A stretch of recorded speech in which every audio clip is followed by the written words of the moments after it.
Hello guys and welcome back to another Euro 2024 fantasy video. Today we're going to create a limitless draft, but not only one, two limitless drafts. I'm going to explain myself when I get to them. But first, let's see how I did in the league last time, because I couldn't update you yesterday. So I am up to 2.6k from last match day, but I've dropped since the first day of the match day, but I'm overall content.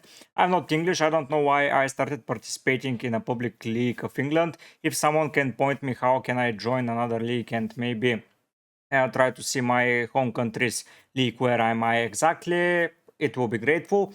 But yeah, 2.6k moving up in the mini league with 98 players. I'm 6 points off the top. Dino B joined the league, I believe, last this match day, honestly, because he only got 2 points more than me, but he is up more as he was not the first guy last time. It was Wayne Georgi with a nice rush of 57 points. He had an amazing performance. If we see the quarterfinals, it's not okay. So Danu with 68 points on the top, and that Ivry captaincy, well done, mate. I like when someone makes such a great decision, and you for sure did it. Now, we're going to go and see how I'm going to prepare the limitless drafts. As I already mentioned, I'm going to prepare two drafts. The first one is going to be more extravagant, more targeting specific teams and not caring about the balance, basically. And then I will create a balanced draft. You can take everything from everywhere and you can implement them in your squads. But let's now dive into all of them. So I will be removing every player from the team and we will start from scratch. So 100, so I've increased my value with 0.5 this time around, which is a great increase, honestly. So yeah, nice job by me. So we have Spain versus France, and we have the Netherlands versus England. In my opinion, Spain will win, not by a lot, but still they will win. So I will invest in their side more.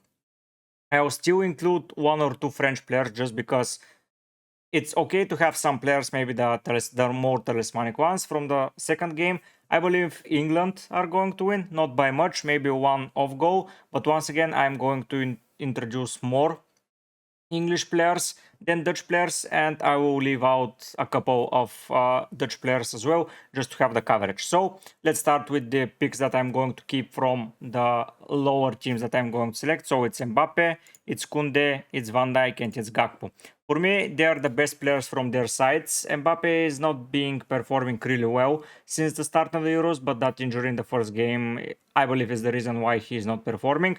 But still, I'm going to pick him into the side. And Kunde and Van Dijk, just great defenders overall, and I believe they need to be included. Gakpo has been in amazing form so far during the Euro, so I'm not leaving him out. Now we're going to focus more on the Spanish attack. We're going to introduce defenders from their side, but we'll focus more on the English back side and defense because I don't see them scoring as many goals as Spain. So with Spain, I'm immediately returning Yamal. For me, he has been one of the performance of the tournament.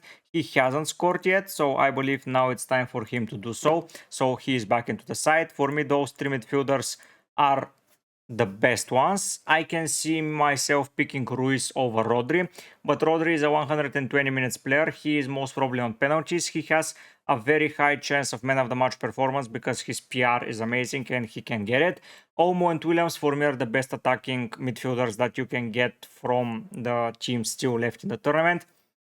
But still, I believe that the four of them will make a great draft. The thing that I'm going to do here is I'm going to return back Cucurella once again. For me, he has been a staple in the Spanish defense, and against the French team, he's going to intercept a lot of balls around the box, just like he did against Italy.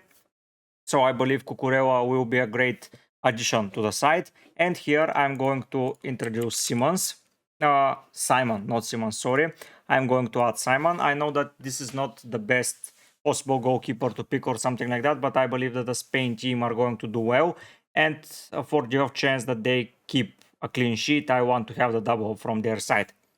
Now, let's go and pick the English guys. That's what is left. So we have 5 places for 5 English players. It's going to be Pickford, it's going to be Gay, and it's going to be Saka. There is nothing to hide here. For me, those 3 guys are very well performing so far in the tournament, especially Gay.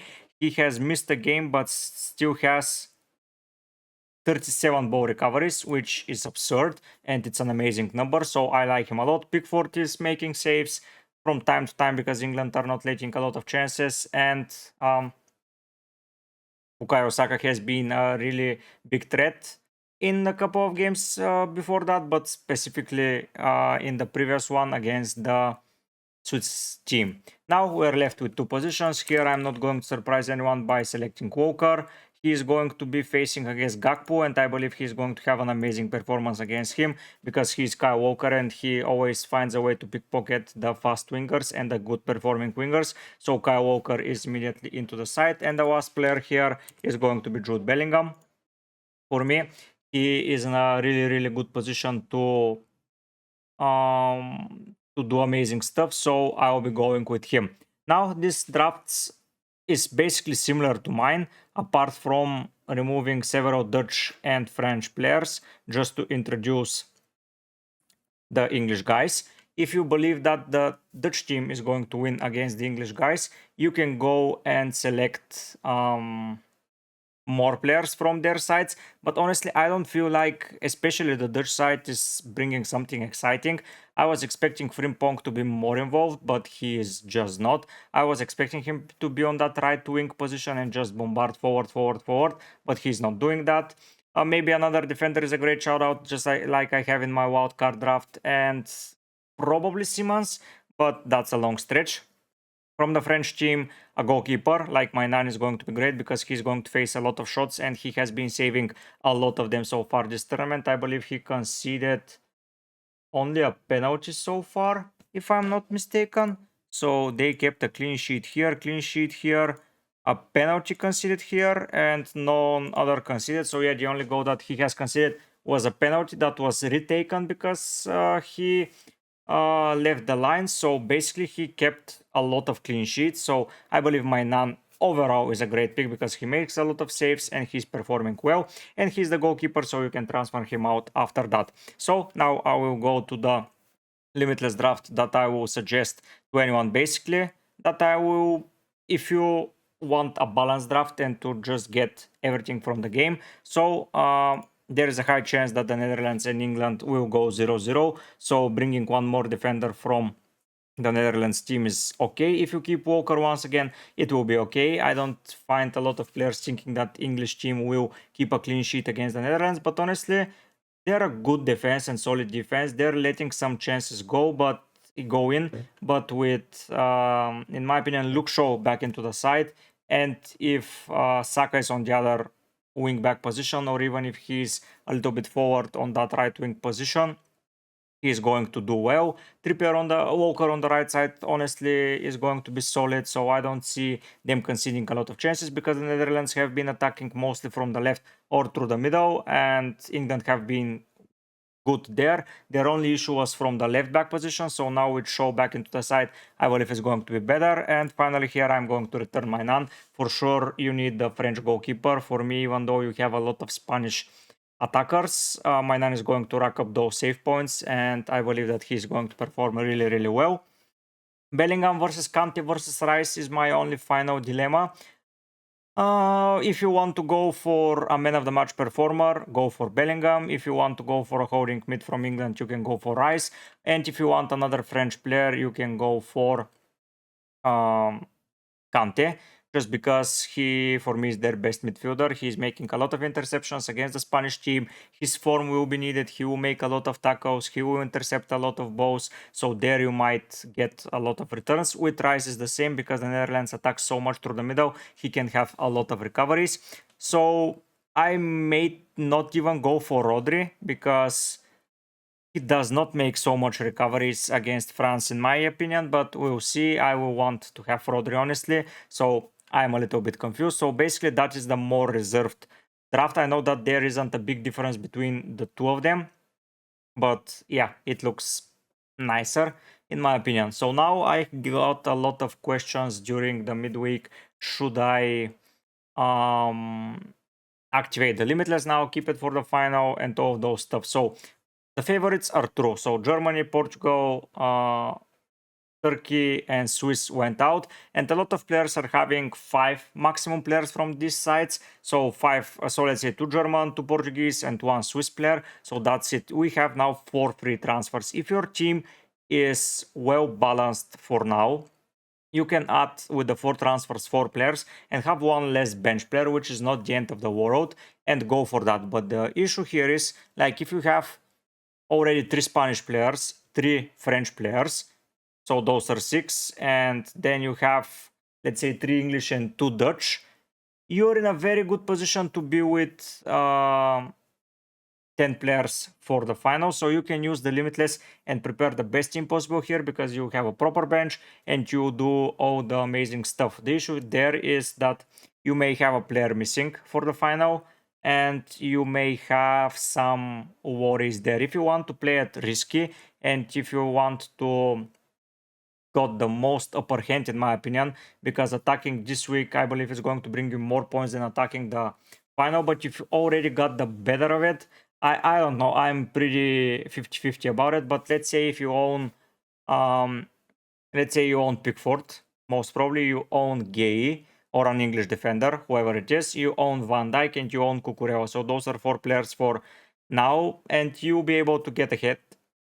I don't think a lot of players are going to have a better defense than that. You have either De Vrij or a German defender, so you can introduce 1 more defender and you're stuck there. In midfield, you probably have 2 Spanish midfielders and 1 English, so you're sorted there. And in attack, you most probably have Morata, Gakpo and Kane, or Kane, Mbappe and Gakpo, so you're sorted there as well. So honestly, is it worth using the limitless, or is it better to have a proper 11 in the final? It's up to you to decide.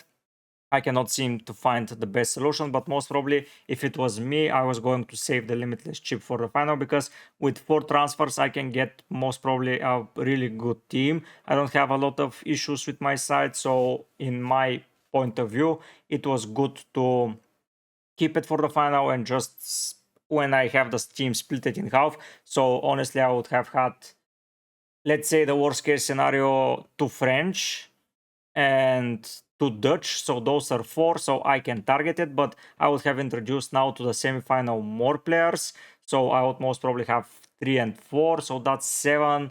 So yeah, it's a 50-50. If you want to have a proper bench now and you want to target the best possible things, do it now. But I believe that the Spain team is too good to miss on the final, honestly, because French is their biggest threat right now. If they eliminate the France team, Netherlands and England are going to be easier for Spain, in my opinion, so you can stack more on Spanish players. But you can do that with transfers. Honestly, you can flip a coin, you can see what's the worst case scenario if you use the limitless now in the semifinals, what can you get with your team, and if that team is left with 3 or 4 players in the worst case scenario, I believe you should be activating the limitless in the final. But if you can deploy safely 6 players for the final, not 2 goalkeepers, remember that those players do not have to overlap in goal. But if you can prepare the best team for the final with doing free transfers, you go for limitless now. But honestly, my decision would have been transfers now and limitless in the final, just because we don't have a lot of surprises and we can prepare a proper side whenever and with whoever we want. That's my limitless video for you guys. I hope you enjoy it. I don't have to use the chip, but I see a lot of players in the comments still having it. For me, save it for the final. You have the best team possible for the final. I know it's not much, but you know all the players starting. You have the best players. Not the budget is not going to be an issue, of course, but still you'll be prepared. And I believe with that preparation, you'll be good to go. I hope you enjoyed this video. I hope you liked it. If you do, press the like button. I hope you see you on the next one. Tomorrow we are going to have a deadline tips video, so I will be not streaming on the deadline. I will be traveling, so sorry about that. But for the final, I will try to be there and to be prepared with the deadline stream for you guys. The videos are not going to stop. You are either going to receive some advices or something like a POV of my team or something like that, maybe a short here and there, because I'll be traveling and the gear will be sketchy, but I'll try my best to deliver the best content possible like I always do. But before that, we're going to see you tomorrow on the deadline tips. I hope you enjoy it, but for now guys, I'll be heading out. Bye!